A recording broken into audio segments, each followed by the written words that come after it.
ఓం శాంతి 31/5/2025 సాకార ఈశ్వరీయ మధుర మహావాక్యాలు. మధురమైన పిల్లలారా, ఎప్పటి వరకు జీవిస్తారో అప్పటి వరకు ఈ చదువు చదువుకోవాలి మరియు చదివించాలి. సంతోషానికి పదవికి ఆధారము చదువు. ప్రశ్న: సర్వీస్లో సేవలో సఫలతకు ఏ ముఖ్య గుణం కావాలి? జవాబు: సహనశీలత. ప్రతి విషయంలో సహనశీలురుగా అయి పరస్పరము సంఘటనగా తయారై సేవ చేయండి. ఉపన్యాసము మొదలైన వాటి ప్రోగ్రాం తీసుకురండి. మనుషులను నిద్ర నుండి మేల్కొల్పటానికి అనేక సాధనాలు వెలువడతాయి. అదృష్టవంతులుగా తయారయ్యేవారు చదువును రుచితో చదువుతారు, ఇష్టంగా. పాట: మేము వారి మార్గములో నడవాలి. ఓం శాంతి. పిల్లలైన మీరు ఏం ఆలోచించి ఇక్కడికి మధుబనానికి వస్తారు? ఏ చదువు చదువుకునేందుకు వస్తారు? ఎవరి వద్దకు వస్తారు? బాప్దాదా వద్దకు అన్నారు. ఇది క్రొత్త విషయం. బాప్దాదా వద్దకు చదువుకునేందుకు వెళ్తారు అని ఎప్పుడైనా విన్నారా? అది కూడా బాప్దాదా ఇరువురు కలిసి ఉన్నారు. వండర్ కదా. మీరు వండర్ఫుల్ తండ్రికి సంతానం. పిల్లలైన మీకు కూడా రచయిత, రచన యొక్క ఆది మధ్య అంత్యాలు ఇంతకు ముందు తెలిసేది కాదు. ఇప్పుడు ఆ రచయిత మరియు రచనను మీరే నంబర్ వార్ పురుషార్థ అనుసారం తెలుసుకున్నారు. ఎంత తెలుసుకున్నారో, ఎవరికి ఎంత అర్థం చేయిస్తారో అంత సంతోషం మరియు భవిష్య పదవి ఉంటాయి. ముఖ్య విషయం, ఇప్పుడు మనం రచయిత, రచన యొక్క ఆది మధ్య అంత్యాలను తెలుసుకున్నాం. కేవలం బ్రాహ్మణీలైన మీకు మాత్రమే తెలుసు. ఎప్పటి వరకు జీవిస్తారో అప్పటి వరకు మేము బీకేలము అని మరియు శివబాబా నుండి మొత్తం విశ్వం యొక్క వారసత్వాన్ని తీసుకుంటున్నాము అని స్వయానికి నిశ్చయం చేసుకోవాలి. పూర్తిగా చదువుతారా లేక తక్కువ చదువుతారా అనేది వేరే విషయం. అయినా కూడా తెలుసుకున్నారు కదా. మీరు తండ్రి పిల్లలు. చదవటమా లేక చదవకపోవడమా అనే ప్రశ్న తర్వాత తలెత్తుతుంది. దాని అనుసారంగానే పదవి లభిస్తుంది. ఒడిలోకి వచ్చాము కనుక మేము రాజ్య పదవికి హక్కుదారులుగా అయ్యాము అని నిశ్చయము కలుగుతుంది. తర్వాత చదువులో కూడా రాత్రికి పగలకు ఉన్నంత తేడా ఉంటుంది. కొందరు మంచిగా చదువుతారు, చదివిస్తారు, మరికొందరికి ఏమీ అర్థం కాదు. చదవాలి మరియు చదివించాలి, అంతే. స్టూడెంట్ లైఫ్లో ఏ చదువు చివరి వరకు నడవదు, సమయం ఉంటుంది. మీరైతే ఎంతవరకు జీవించాలో అంతవరకు చదవాలి, చదివించాలి. ఎంతమందికి రచయిత అయినా తండ్రి పరిచయం ఇచ్చాను అని తమను తాము ప్రశ్నించుకోవాలి. మనుషులైతే మనుషులే, చూడడానికి ఏమీ తేడా ఉండదు. శరీరంలో తేడా ఉండదు, లోపల బుద్ధిలో ఈ చదువు మారుమ్రోగుతూ ఉంటుంది. ఎవరు ఎంత చదువుతారో వారికి అంత సంతోషం ఉంటుంది. లోపల మేము క్రొత్త విశ్వానికి అధిపతులుగా అవుతామని ఉంటుంది. ఇప్పుడు మేము స్వర్గ ద్వారానికి వెళ్తాం, మా లోపల ఎంత తేడా ఉంది అని సదా మీ హృదయాన్ని ప్రశ్నించుకుంటూ ఉండాలి. తండ్రి మమ్ములను తమ వారిగా చేసుకున్నారు. మనం ఎలా ఉన్నవారం, ఎలా తయారవుతున్నాం, ఆధారం అంతా చదువు పైననే ఉంది. చదువు ద్వారా మనుషులు ఎంత ఉన్నతంగా తయారవుతారు. అవన్నీ అల్పకాల క్షణభంగురపు పదవులు. వాటిలో సారమేమీ లేదు, దేనికి పనికిరావు, మనలో ఏ లక్షణాలు ఉండేవి కావు. ఇప్పుడు ఈ చదువుతో ఎంత ఉన్నతంగా అవుతారు. అటెన్షన్ అంతా చదువుపై ఉంచాలి. ఎవరి అదృష్టంలో ఉందో వారి మనస్సు చదువు పైన లగ్నం అవుతుంది. ఇతరులను కూడా చదివించడానికి రకరకాల పద్ధతులలో పురుషార్థం చేస్తూ ఉంటారు. వారిని చదివించి వైకుంఠానికి యజమానులుగా తయారు చెయ్యాలి అని మనస్సు కనిపిస్తుంది. మనుషులను నిద్ర నుండి మేల్కొల్పటానికి ఎంత తల బాదుకుంటారు, ఇంకా బాదుకుంటూనే ఉంటారు. ఈ ప్రదర్శని మొదలైనవైతే ఏమీ కాదు, మున్ముందు అర్థం చేయించడానికి ఇంకా ఏర్పాట్లు వెలువడతాయి. ఇప్పుడు తండ్రి పావనంగా చేస్తున్నారు కనుక తండ్రి ఇచ్చే శిక్షణపై అటెన్షన్ ఉంచాలి. ప్రతి విషయంలో సహనశీలత కూడా కావాలి. పరస్పరము కలిసి సంఘటితంగా ఏర్పడి ఉపన్యాసాలు మొదలైన వాటికి ప్రోగ్రాం పెట్టుకోవాలి. ఒక తండ్రిని గురించి కూడా మనం చాలా బాగా అర్థం చేయించగలరు. ఉన్నతాతి ఉన్నతమైన భగవంతుడు ఎవరు? ఒక అలఫ్ అంటే శివబాబాపై మీరు 2 గంటలైనా ఉపన్యసించగలరు. తండ్రిని స్మృతి చేయడం ద్వారా చాలా సంతోషం కలుగుతుంది. ఇది కూడా మీకు తెలుసు. ఒకవేళ స్మృతి యాత్రలో పిల్లల అటెన్షన్ తక్కువగా ఉంటే తండ్రిని స్మృతి చేయలేకపోతున్నారు అంటే తప్పక నష్టం చేసుకుంటూ ఉన్నారు మీకు మీరే. ఆధారమంతా తలంపుపైనే ఉంది. స్మృతి చేయడం ద్వారా ఒక్కసారిగా హెవెన్లోకి స్వర్గంలోకి వెళ్ళిపోతారు. తండ్రిని మర్చిపోవడం వల్లనే క్రింద పడిపోతారు. ఈ విషయాలు ఇంకెవ్వరూ అర్థం చేసుకోలేరు. ఎందుకంటే శివబాబా గురించి అయితే తెలియనే తెలియదు. ఆడంబరంగా పూజలు చేస్తూ ఉండవచ్చు, స్మృతి చేస్తూ ఉండవచ్చు శివలింగానికైనా సరే, అయినప్పటికీ వారి గురించి అర్థం చేసుకోరు. మీకు తండ్రి నుండి చాలా పెద్ద జాగీరు లభిస్తోంది. భక్తి మార్గంలో కృష్ణుడి సాక్షాత్కారం చేసుకోవడానికి ఎంత కష్టపడతారు. దర్శనం జరుగుతుంది, తర్వాత ఏమిటి లాభమైతే ఏమీ కలగలేదు. ప్రపంచం ఏ విషయాలపై నడుస్తుందో చూడండి. మీరు చెరుకు రసం తాగుతారు, మిగిలిన మనుషులందరూ చెరుకు పిప్పిని చీకుతారు. మీరందరూ చెరుకు రసం కడుపు నిండా త్రాగి అర్ధకల్పం సుఖం పొందుతారు. మిగిలిన వారందరూ భక్తి మార్గం అనే చెరుకు పిప్పిని చీకుతూ దిగుతూ వస్తున్నారు.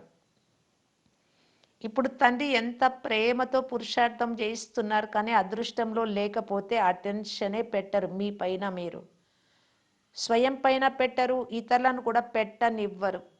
స్వయం అమృతం తాగరు, తాగించరు. చాలామంది యాక్టివిటీ ఇటువంటిదే నడుస్తుంది.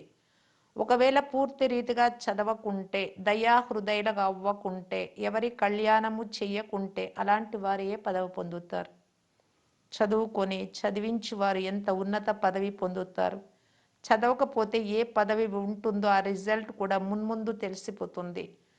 బాబా మాకు ఎన్ని వార్నింగ్లు ఇచ్చేవారు అని తర్వాత అర్థమవుతుంది.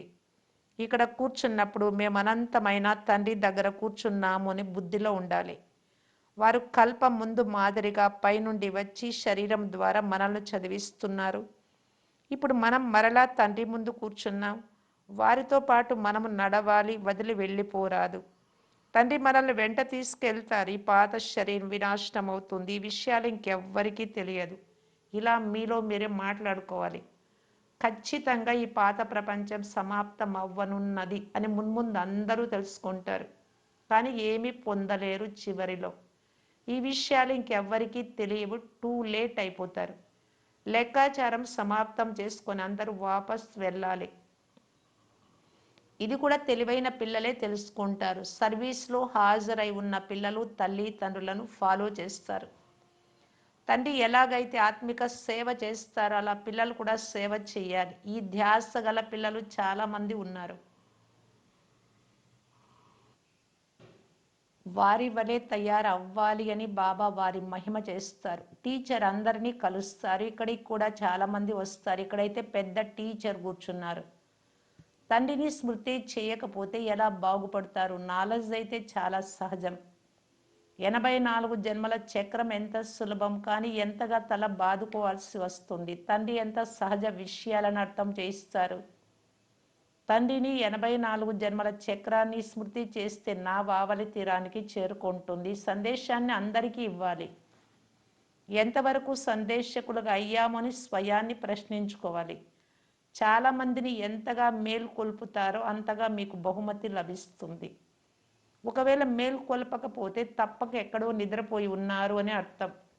తర్వాత నాకు అంత ఉన్నత పదవి లభించదు అనేది కూడా మీకు తెలుస్తుంది. సాయంత్రం మీ రోజంతటి లెక్కాచారం వ్రాయండి అని బాబా ప్రతిరోజు చెప్తారు. సర్వీస్ కూడా చెయ్యాలి. ముఖ్యమైన విషయం తండ్రి పరిచయం ఇవ్వటం. తండ్రి భారత్ను స్వర్గంగా చేశారు. ఇప్పుడు నరకంగా ఉంది, మళ్ళీ స్వర్గంగా అవుతుంది. చక్రం అయితే తిరగాల్సిందే.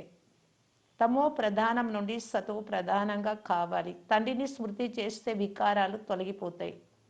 సత్యుగంలో చాలా కొద్ది మందే ఉంటారు. తర్వాత రావణ రాజ్యంలో ద్వాపర యుగం నుండి ఎంత వృద్ధి జరిగింది.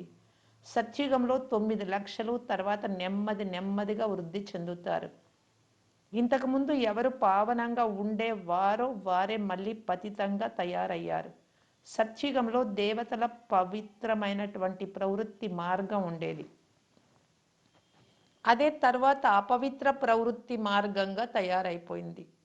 డ్రామా అనుసారం చక్రం తిరగాల్సే ఉంది. ఇప్పుడు మళ్ళీ మీరు పవిత్ర ప్రవృత్తి మార్గం వారీగా అవుతున్నారు. తండ్రి వచ్చి పవిత్రంగా తయారు చేస్తున్నారు. నన్ను స్మృతి చేస్తే వికారాలు సమాప్తం అవుతాయి, వికర్మలు కూడా వినాశనం అవుతాయి అని తండ్రి చెప్తున్నారు.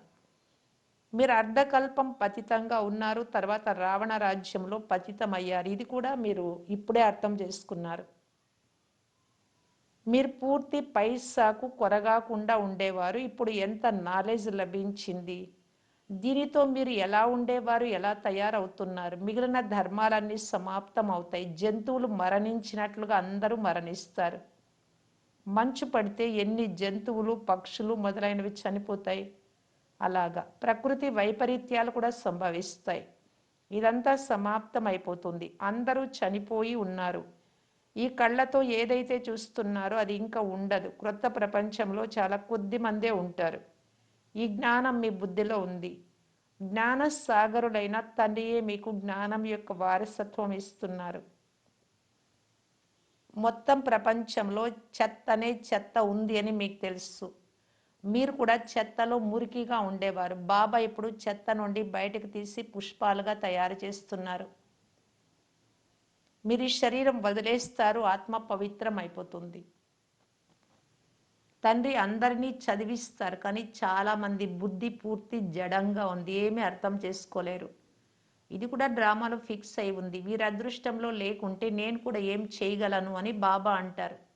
నేను అందరినీ ఏకరసంగా అనగా ఒకే విధంగా చదివిస్తాను, కానీ నంబర్ వారుగా చదువుతారు. కొందరు మంచిగా అర్థం చేసుకొని అర్థం చేయిస్తారు. ఇతరుల జీవితాన్ని కూడా వజ్ర సమానంగా చేస్తారు. కొందరు చెయ్యరు. ఎంత ఉల్టా అహంకారం ఉంది. ఎలాగైతే సైన్స్ వారికి మైండ్ గురించి ఎంత గర్వం ఉంటుంది. దూరంగా ఉన్న ఆకాశాన్ని మరియు సముద్రాన్ని చూడాలనుకుంటారు. దీని ద్వారా ఏ లాభము లేదు అని తండ్రి అంటున్నారు. ఊరికే సైన్స్ గర్వం కలవారు తమ తలను పాడు చేసుకుంటూ ఉన్నారు. వారికి పెద్ద పెద్ద జీతాలు లభిస్తాయి, అంతా వేస్ట్ చేస్తారు. అలాగే ఇక్కడ శరీరం అనుకునే శరీరానికి సంబంధించిన వాటిని గురించి యోచన చేసి చాలా గర్వంగా ఉంటూ తమకు తామే చాలా నష్టం చేసుకుంటారు. బంగారు ద్వారక క్రింద నుండి బయటికి వస్తుంది అని కాదు, డ్రామా చక్రం తిరుగుతూ ఉంటుంది. మళ్ళీ మీరు సమయానుసారంగా వెళ్ళి క్రొత్త ప్రపంచంలో మహల్లును నిర్మిస్తారు. ఏమిటి అలాంటి మహల్లు మళ్ళీ తయారవుతాయా అని ఎవరైనా ఆశ్చర్యపోతారు. తప్పకుండా తయారవుతాయి. మీరు మళ్ళీ ఇటువంటి బంగారు మహల్లు నిర్మిస్తారు అని తండ్రి చూపిస్తారు. అక్కడ బంగారం చాలా ఉంటుంది. ఇప్పుడు కూడా బంగారు పర్వతాలు ఎక్కడెక్కడో చాలా ఉన్నాయి, కానీ బంగారం బయటకు తీయలేరు. క్రొత్త ప్రపంచంలో బంగారం అంతులేనంత ఉండేది, అదే సమాప్తం అయిపోయింది. ఇప్పుడు వజ్రాలు ఎంత ఖరీదుగా ఉన్నాయో చూడండి. ఈ రోజున ఇంత ఖరీదైనవి రేపు రాళ్లల్లాగా అయిపోతాయి. తండ్రి మీకు గొప్ప వండర్ఫుల్ విషయాలు వినిపిస్తారు, సాక్షాత్కారం కూడా చేయిస్తారు. ఇప్పుడు పిల్లలైనా మీ బుద్ధిలో ఇదే ఉండాలి. ఆత్మలైనా మేము ఇల్లు వదిలి 5,000 సంవత్సరాలైంది, దానిని ముక్తి ధామం అని అంటారు. భక్తి మార్గంలో ముక్తి కోసం ఎంత కష్టపడతారు, కానీ తండ్రి తప్ప ఎవరు ముక్తి ఇవ్వలేరు అని, వెంట తీసుకు వెళ్ళలేరు అని ఇప్పుడు మీరు అర్థం చేసుకున్నారు. పిల్లల బుద్ధిలో ఇప్పుడు క్రొత్త ప్రపంచం ఉంది, చక్రం తిరగాల్సిందే అని తెలిసింది. మీరు ఇంకా ఏ విషయాలలోకి వెళ్ళరాదు, కేవలం తండ్రిని స్మృతి చెయ్యాలి. తండ్రిని స్మృతి చేస్తే వికర్మలు వినాశనం అవుతాయని మీరు అందరికీ చెప్తారు. తండ్రి మిమ్మల్ని స్వర్గానికి యజమానులుగా చేశారు కదా. మీరు నా శివ జయంతిని కూడా జరుపుతారు. ఎన్ని సంవత్సరాలు అయింది? 5,000 సంవత్సరాల విషయం. మీరు స్వర్గవాసులుగా అయ్యారు. తర్వాత 84 జన్మల చక్రంలో తిరిగారు. ఇది కూడా డ్రామా తయారై ఉంది. నేను వచ్చి సృష్టి చక్రాన్ని మీకు అర్థం చేయిస్తాను. ఇప్పుడు పిల్లలైన మీకు చాలా బాగా స్మృతి వచ్చింది. మనమందరికంటే ఉన్నతమైన పాత్రధారులము. మన పాత్ర బాబాతో పాటు ఉంది. మనం బాబా శ్రీమతంపై బాబా స్మృతిలో ఉంటూ ఇతరులను కూడా మనం సమానంగా తయారు చేస్తాము. కల్పక్రితం ఎవరు తయారయ్యారో వారే తయారవుతారు. సాక్షిగా చూస్తూ ఉంటారు, పురుషార్థం కూడా చేయిస్తూ ఉంటారు. సదా ఉమంగ్ ఉత్సాహాలలో ఉండడానికి ప్రతిరోజు ఏకాంతంలో కూర్చొని మీతో మీరు మాట్లాడుకోండి. ఈ అశాంతి ప్రపంచంలో కొద్ది సమయమే మిగిలి ఉంది. తర్వాత అశాంతి అనే పేరే ఉండదు. మనశ్శాంతి ఎలా దొరుకుతుంది అని ఎవ్వరూ నోటితో అనలేరు. శాంతి కోసం వెళ్తారు కానీ శాంతి సాగరులైతే ఒక్క తండ్రియే. మరెవ్వరి వద్ద ఈ వస్తువు లేదు. రచయిత మరియు రచనను తెలుసుకోవడమే జ్ఞానము అని పిల్లలైనా మీ బుద్ధిలో ప్రతిధ్వనించాలి. అది శాంతి కొరకు, సుఖము కొరకు. అంటే పరంధామం శాంతి కొరకు, స్వర్గం అనేది సుఖం కొరకు. సుఖము ధనంతో కలుగుతుంది. ధనం లేకపోతే మనుషులు పనికిరారు. ధనం కోసం మనుషులు ఎంత పాపం చేస్తారు. తండ్రి లెక్కలేనంత ధనం ఇచ్చారు. స్వర్గం బంగారానిది, నరకము రాళ్లది. మంచిది. మధురాతి మధురమైన ఆత్మిక పిల్లలకు మాతాపిత బాప్ దాదాల ప్రియ స్మృతులు మరియు గుడ్ మార్నింగ్. ఆత్మిక పిల్లలకు ఆత్మిక తండ్రి నమస్తే. ధారణ కొరకు ముఖ్య సారం. ఫస్ట్ పాయింట్, సమయము కేటాయించి ఏకాంతములో తమతో తాము మాట్లాడుకుంటూ స్వయాన్ని ఉమంగ్ ఉత్సాహాలలోకి తీసుకురావాలి. తమ సమానంగా చేసే సేవతో పాటు సాక్షిగా ఈ ప్రతి ఒక్కరి పాత్రను చూసే అభ్యాసం చేయాలి. సెకండ్ పాయింట్, తండ్రిని స్మృతి చేసి తమను తాము సుధారించుకోవాలి. అంటే పరివర్తన చేసుకోవాలి. నేను సందేశకునిగా అయ్యానా? ఎంతమందిని నా సమానంగా చేస్తున్నాను అని తన మనస్సును ప్రశ్నించుకోవాలి. వరదానం, శ్రేష్ఠ పురుషార్థము ద్వారా ఫైనల్ రిజల్ట్లో ఫస్ట్ నంబర్ తీసుకుని ఎగిరే పక్షి భవ. ఫైనల్ రిజల్ట్లో ఫస్ట్ నంబర్ పొందాలి అంటే ఒకటి, మనస్సు యొక్క అవినాశి వైరాగ్యము ద్వారా గడిచిపోయిన విషయాలను, సంస్కారాలు అనే బీజాలను కాల్చేయాలి. 2, అమృత వేళ నుండి రాత్రి వరకు ఈశ్వరీయ నియమాలను, మర్యాదలను సదా పాలన చెయ్యాల్సిందే అని వ్రతం పెట్టుకోవాలి. 3, మనస ద్వారా, వాణి ద్వారా లేక సంబంధ సంపర్కాల ద్వారా నిరంతర మహాదానిగా అయ్యి, పుణ్యాత్మగా అయ్యి దాన పుణ్యాలు చేస్తూ ఉండండి. ఎప్పుడైతే ఇలా శ్రేష్ఠ హై జంప్ చేసే పురుషార్థం ఉంటుందో అప్పుడు ఎగిరే పక్షిగా ఈ ఫైనల్ రిజల్ట్లో నెంబర్ 1గా అవ్వగలరు. స్లోగన్, వృత్తి ద్వారా వాయుమండలాన్ని పవర్ఫుల్గా తయారు చేయడమే చివరి పురుషార్థము లేదా సేవ. అవ్యక్త సూచన, ఆత్మిక రాయల్టీ మరియు పవిత్రత పర్సనాలిటీని ధారణ చేయటానికి బాప్ దాదా తెలియజేస్తున్నారు. విశేషాత్మలను, మహానాత్మలను దేశం యొక్క లేక విశ్వం యొక్క పర్సనాలిటీస్ అని అంటారు. పవిత్రత పర్సనాలిటీ అనగా ప్రతి కర్మలో మహానత మరియు విశేషత. ఆత్మిక పర్సనాలిటీ గల ఆత్మలు తమ శక్తిని, సమయాన్ని, సంకల్పాలను వ్యర్థంగా పోగొట్టుకోరు, సఫలం చేసుకుంటారు. ఇటువంటి పర్సనాలిటీ కలవారు ఎప్పుడు కూడా చిన్న చిన్న విషయాలలో తమ మనస్సు, బుద్ధిని బిజీగా ఉంచుకోరు. ఓం శాంతి.